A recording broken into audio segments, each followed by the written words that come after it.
All right. So now we're on 18. So Abraham has circumcised everyone. He circumcised Ishmael too. Clearly kind of holding out some. He's like, yeah, I want Ishmael to be part of this, whatever this nation is that God's building. I know he's kind of weirdly said that it's not going to be him, but Abraham's still clearly holding out hope. So he circumcises him and everybody in his household. I completely agree. Yeah, that is, definitely they bring it up early and they bring it up, I wouldn't say often, but they do bring it up quite often. So I'd say, yeah. How about that? Yeah, exactly. So that's what happens. Now we can imagine Abraham's sitting around. He's just hacked off a bit, maybe hundreds of people's foreskins. Who knows if he did it himself or not. But, and his own, by the way, at age 99. And, maybe that's not like the funnest thing in the world, like, but Abraham, he's not about just having fun, he's following God, and he's going to follow God no matter where this takes him, even if it takes him to some crazy, again, dramatic moments and places. Yeah. And again, by dramatic, I mean, it's a scene that is kind of being created by somebody who's thinking, how can I create this scene so that people who are watching it or reading it are going to be like, damn, this is crazy. Like, I've got to keep watching this. Like, that is really what you want. Okay, let's go. So God appears to him by the terebinths of Mamre. He was sitting at the entrance of the tent as the day grew hot. Oh, this is a great story. Oh, yes. and it just only gets better. And then he looks up and he sees three people standing. Nitzavim alav. Nitzavim is a very interesting word.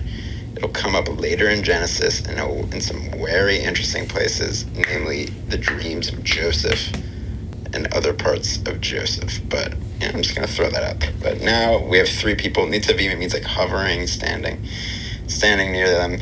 And again, we don't exactly know this, but like we can kind of suspect, and it'll become clear that like these aren't exactly normal people. And perhaps Abraham knows that as well. Or perhaps he doesn't. Doesn't matter. He sees them and he runs. Again, imagine 99 years old. You've just fucking cut off your foreskin and you're running. The text goes out of its way to say you ran to greet them and you bowed down to them. Again, maybe he has some notion that these aren't just normal people, or maybe this is what he does for people. Both readings are contained. He says, "My lords, if I please you, do not go on past your servant. I'll bring you a little bit of water, and I'll bathe your feet, and you can recline underneath the tree." I should have gone to this guy's house. My goodness. Yeah, exactly. And I'll make some bread, and you can partake of it, and then you could go and go fully. And they're like, go ahead. And then again, I love these verbs. Vayimaher Avraham. He hurried.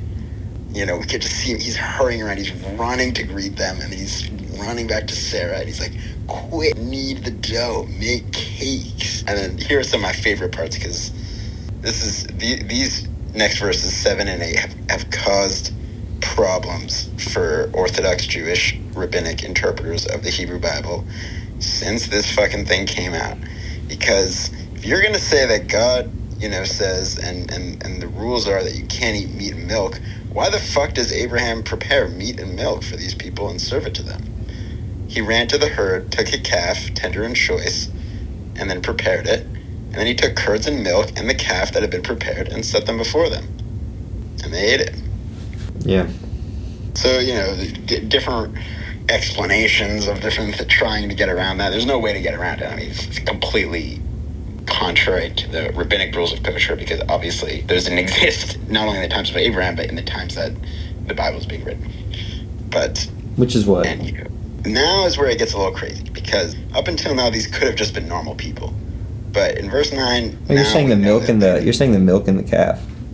Yeah, he serves a cow, a butchered cow steak with butter and milk. Yeah. So the problem is the meat and the milk.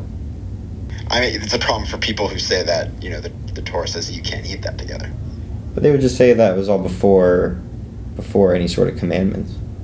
Yeah, I mean, that as well, except for there's a major notion in rabbinic Judaism that, like, many of the commandments existed from time immemorial.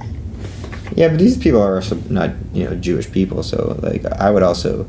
I guess you're right. Now, that may be more of a commentary on today, but, like, I would have no problem serving non-kosher food to non-Jews. I mean, wouldn't really... Well, you're definitely not supposed to, and it's just as not allowed as eating it. Yeah. But it's also, it's like the notion that Abraham, forget about these other people. That's a good point. Now I see it. I think you're right. Like, it's like, this becomes really not something to do, But, it is a big prohibition. All right, you're saying? Yeah, but again, it clearly wasn't, here, or for whatever reason. So he makes the food, gives him the food, and now it gets a little creepy, gets a little mystical.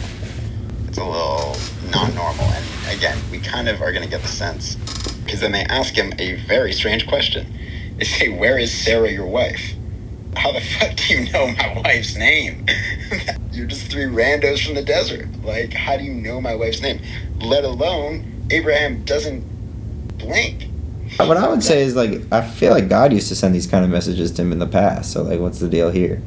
No, it's, absolutely. And remember, we began this verse 1 by saying God appeared to him, So this is all under the auspices of he also already said this, right? So, like, he did already say that. He did. Okay, well, we haven't even gotten to what they say. So they break this kind of, like, standoff, Mexican standoff. They're like, "Where is Sarah?" And reveal themselves as obviously divine beings.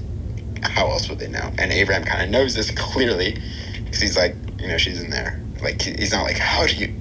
What? Like, what? Like, he takes it in stride. And one of them says, again, something that he has heard, before. We don't know exactly how long it's been, but he says, "I'm going to come back to you, and Sarah's going to have a child." And then now this is the other half. We already saw the Abraham laughing part, and now, for whatever reason, it's very important that both of them have laughed. So Sarah hears this conversation.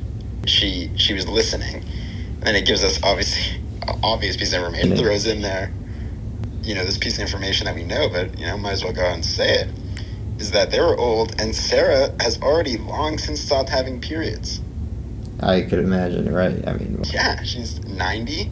I don't know, because people live a lot longer back then, so I'll push back on that. Yeah, I mean, yes and no. They actually, in real historical terms, people lived shorter back then. But what you're kind of referencing is that in this portion of the Bible, the lifespans are, described as being significantly longer, even, that of Abraham, than any human being that's, ever lived in recorded history. Sure, but even so, I don't think that's, like, if you're living to 180, I don't think that means that, like, now you're, like, having your period for 100 years. Like, I don't know. Yeah, it's just not it's nowhere in the text. What? The claim that she stopped having periods. That there's no. No, I'm saying it's right there in verse 11.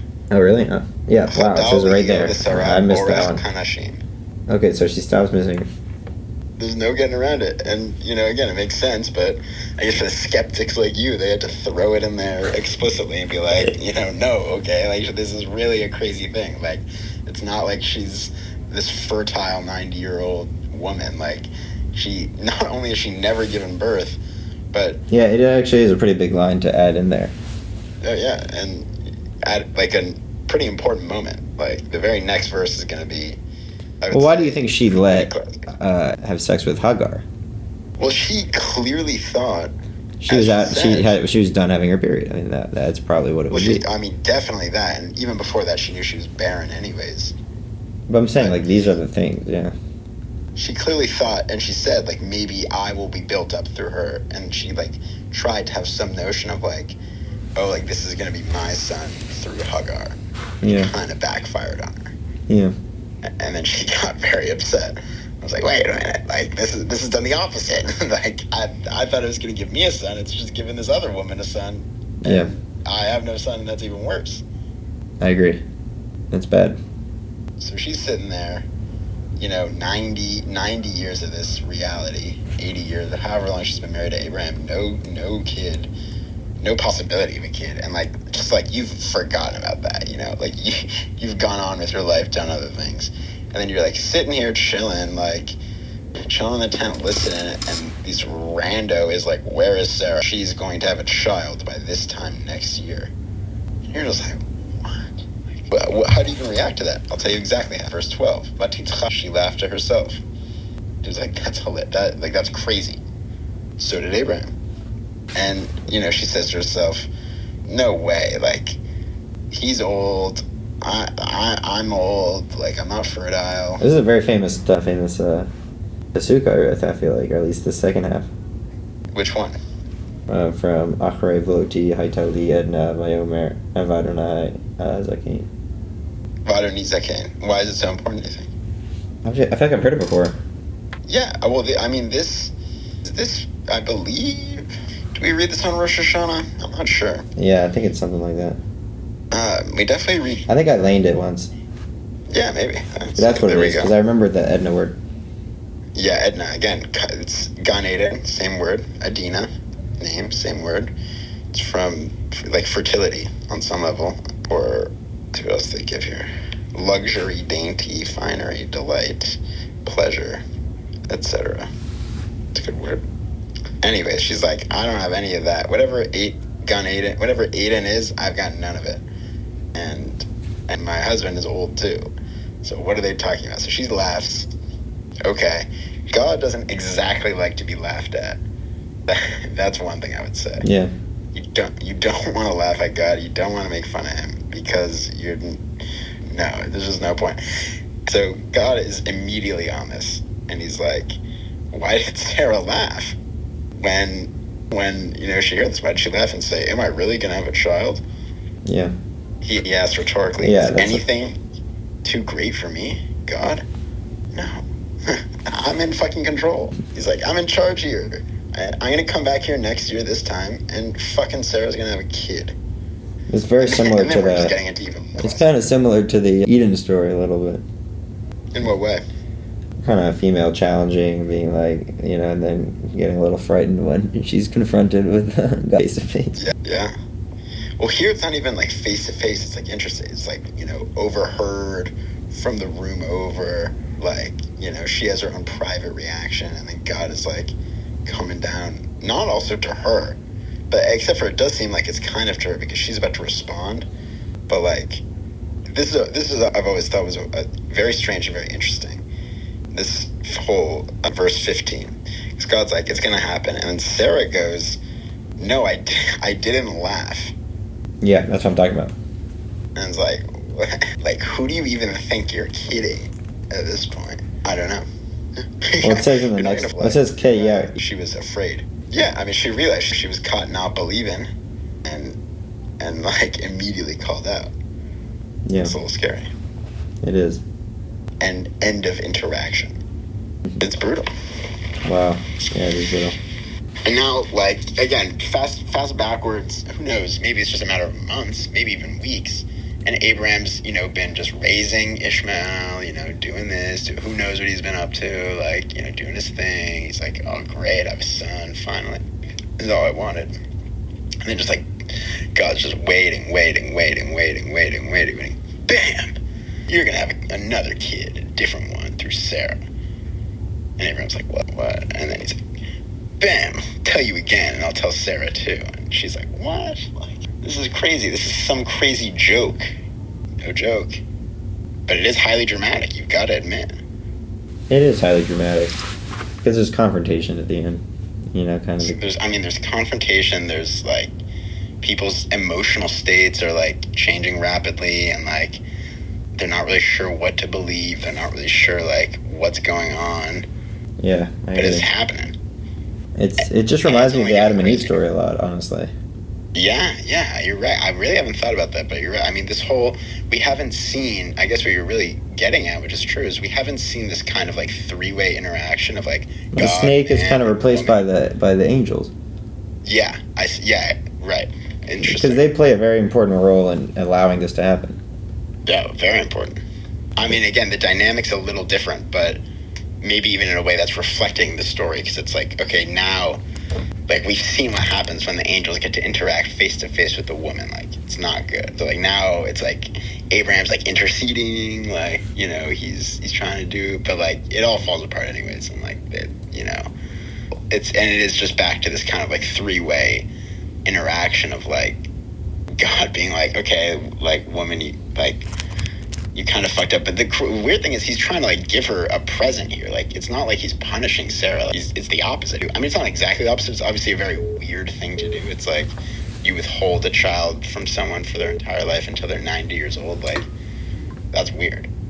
Yeah, I agree. But it's not bad. I don't know. I mean, it's hard. It's interesting to put yourself into Sarah's shoes here, and Abraham's too, and try to like think about like what it would be like from that perspective. But yeah, it is this negotiation with God. Not even negotiation, but like these interactions with God that like man, wife, and God that we only have seen before with Adam and Eve, and we don't really ever see that again. I feel like We'll have to see, man. We'll have to see next time. Exactly.